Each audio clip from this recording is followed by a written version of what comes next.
Hello viewers, today I want to show you something real quick on this car. So there is this carbon that comes around the battery terminals or the poles. Let me show you. Camera, please come closer. So look at this area. Have you seen it?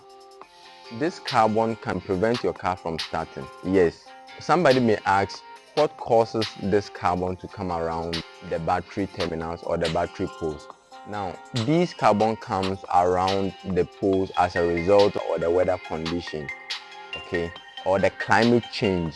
And sometimes there is this acidic content in the battery that spills out, and when it comes around the poles, it can cause these. Solving this is very simple. You just need to scrape off the carbon around it with any sharp object, or it can be a knife or a nail or something, okay, or you can also wash it away with the help of a sponge and water.